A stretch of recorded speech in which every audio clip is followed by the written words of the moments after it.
রাত্রি গভীর, শহরের কোলাহল পেরিয়ে নদীর ধারে এক পুরনো বাংলো, অনেক বছর ধরেই পরিত্যক্ত। গ্রামের মানুষ বলে ওই বাড়ির নীল দরজা খুললেই শুরু হয় অজানা কিছু। সুমন একজন শহুরে লেখক, মনস্থির করলো বাংলোটা ভাড়া নিয়ে 1 মাস থাকবে। উদ্দেশ্য নিঃশব্দ পরিবেশে নতুন উপন্যাস লেখা। গ্রামের লোকজনের কথায় সে পাত্তা দিল না। ভূতপ্রেমের গল্প শুনে শহরের মানুষ হাসে। প্রথম কয়েকদিন সবকিছু স্বাভাবিক, বাংলোর গা ছমছমে পরিবেশও সুমন লেখায় মনোযোগ ধরে রাখতে পারছিল। কিন্তু চতুর্থ রাতে ঘটল প্রথম অদ্ভুত ঘটনা। রাত 2টোয় হঠাৎ করে বাংলোর পেছনের নীলরাঙা দরজাটা শব্দ করেই খুলে গেল, অথচ সুমন জানে সে দরজায় তালা দিয়েছিল। সে গিয়ে দেখে দরজা হালকা খোলা, বাইরে কুয়াশা ভরপুর। দরজা থেকে যেন শীতল বাতাস নয়, এক ধরনের হাহাকার ঢুকে পড়ছে ঘরের ভেতর। পরদিন সকালে গ্রামের এক বয়স্ক লোক, হারান কাকু, বাংলোর সামনে দিয়ে যাচ্ছিলেন। সুমন তাকে ডেকে জিজ্ঞাসা করলো, এই দরজাটা কেন এত রহস্যময়?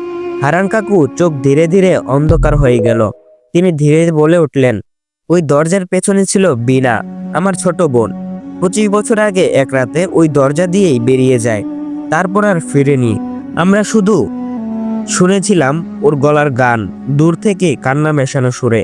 সুমনের শরীরের লোম খাড়া হয়ে গেল, কারণ গত রাতে দরজা খোলার পর ঠিক সেই রকমই একটা সুর শুনেছিল সে। এরপর রাত গভীর হলে আবারও দরজাটা খুলে যায়। এবার সে দেখলো একটা মেয়ের ছায়া।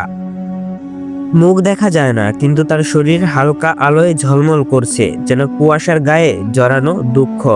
সুমন ধীরে ধীরে তার দিকে এগিয়ে যায়।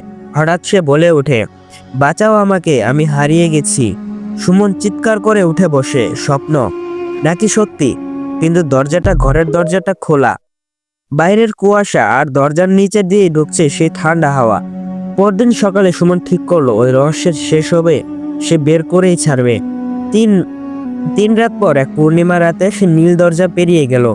তারপর সুমন আর কখনো ফিরে আসেনি। শুধু মাঝে মধ্যে নির্জন রাতে ওই পুরনো বাংলার পাশ দিয়ে গেলে শোনা যায় একজন লেখকের নিঃশব্দ আর্তনাদ আর এক হারিয়ে যাওয়া কণ্ঠস্বরের করুণ সুর। শেষ নয়, শুরু, কারণ সেই নীল দরজা আজও মাঝে মধ্যে খুলে যায়।